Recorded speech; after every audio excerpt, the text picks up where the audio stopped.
Hello students, welcome to financial accounting class.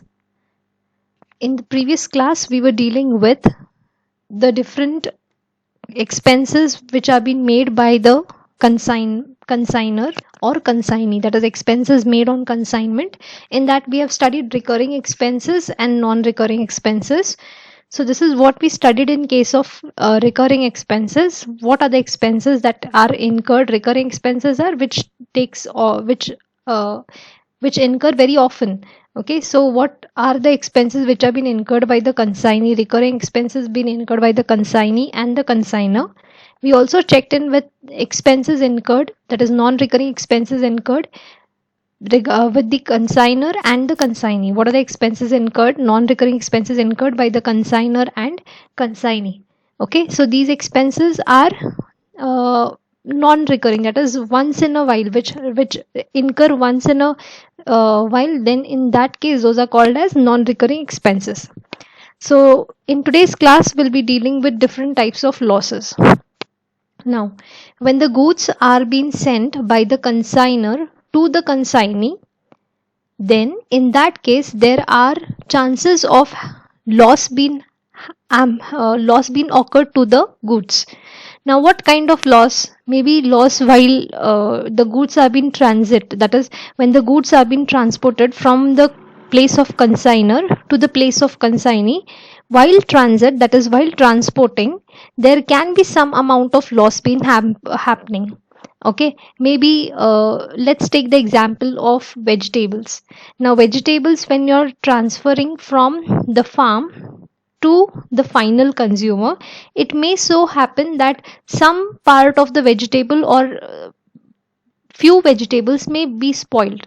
Why? Because that is unavoidable, that is going to happen. Okay, there's a lifespan for those vegetables, right? So such kind of loss which are bound to happen.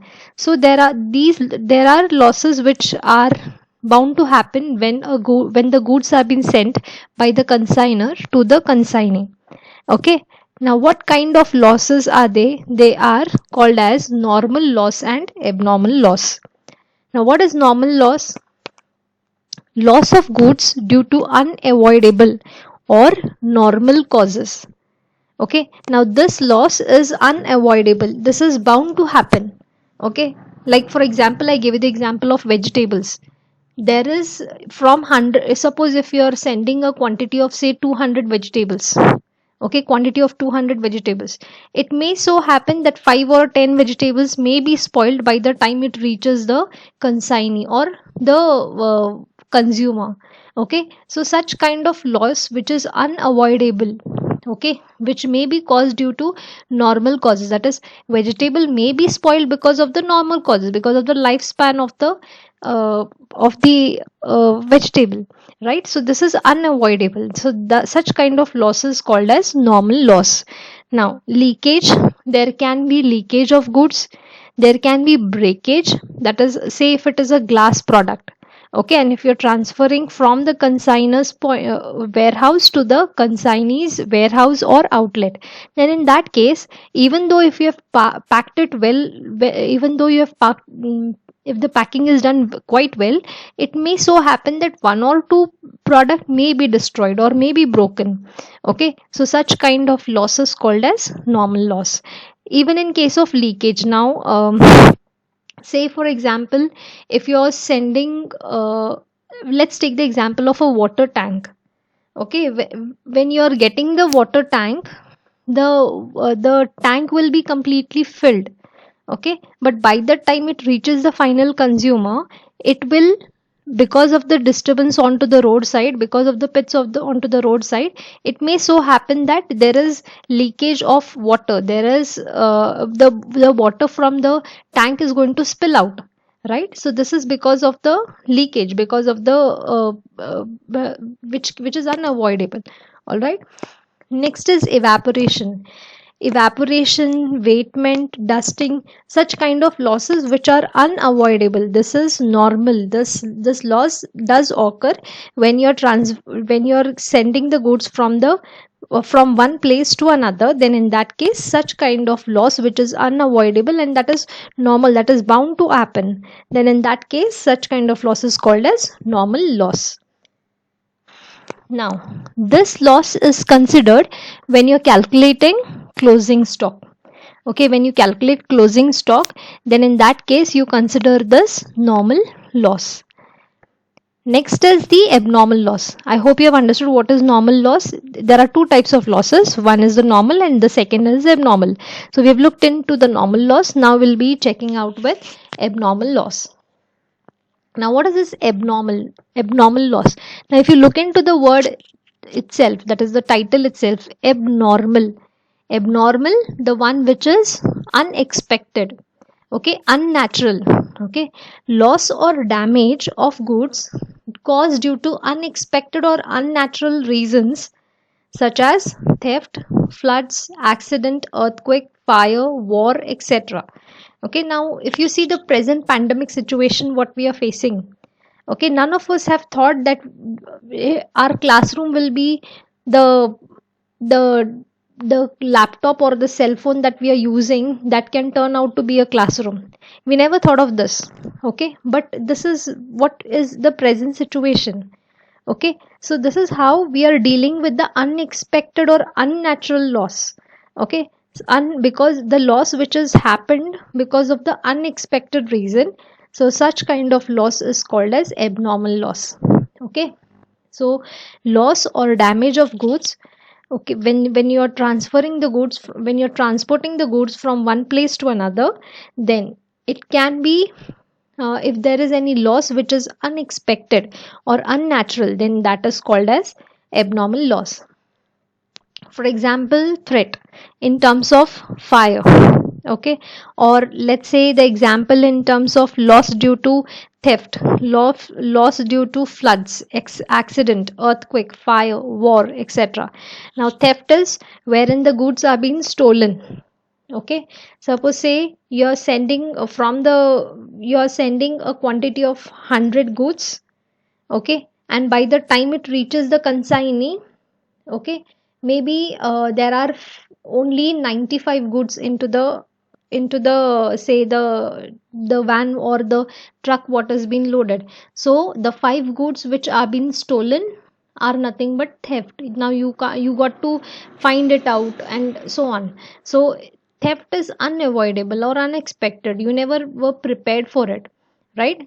Next is floods. Floods is a natural disaster, okay, so floods or earthquake in that case, that is a natural disaster, so that again cannot be controlled, and that is how it is unavoidable, unexpected, and that's how, sorry, it is unexpected, not unavoidable, it is unexpected, and that's how this loss maybe it can turn out to abnormal loss.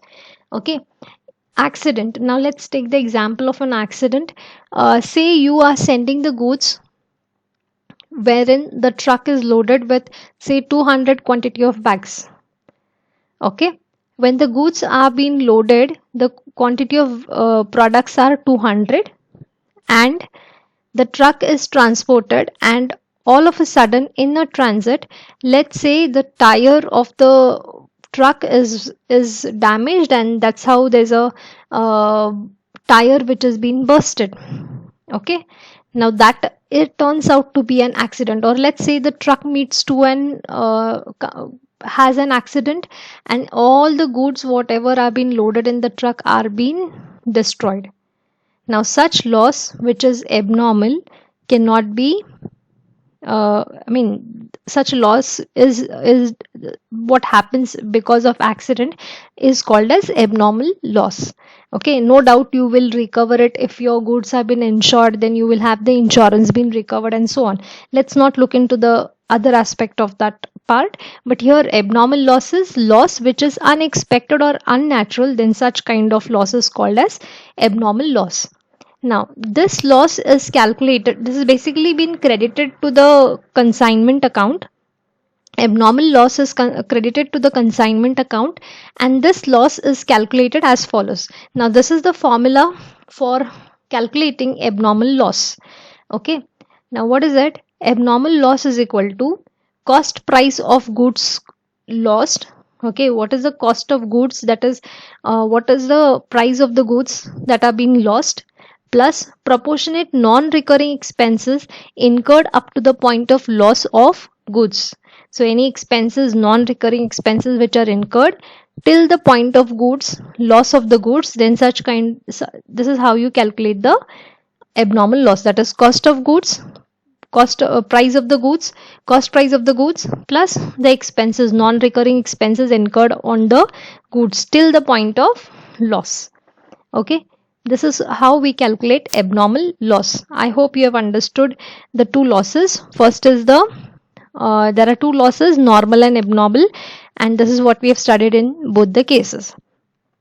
Now, when the goods are sent by the consigner to the consignee, okay, it may happen that the consignee does not require certain amount of goods, so those goods he will not keep it with himself. He has to return those goods to the consigner, to the owner, right? So this is what is called as goods returned by the consignee to the consigner.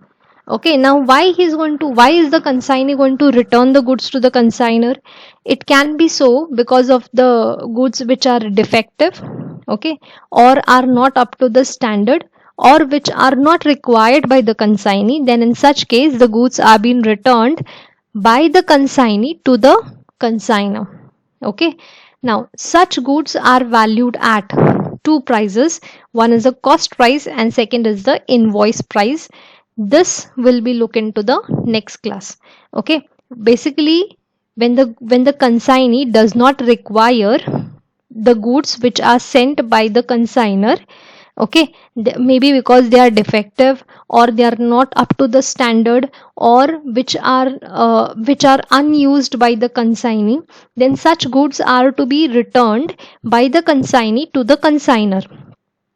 Okay, and these goods are being valued, that is unused or defective or not up to the standard, such goods are being valued at cost price or invoice price. Okay, what is cost price and invoice price, this will check in the next class. I hope you have understood today's tutorial.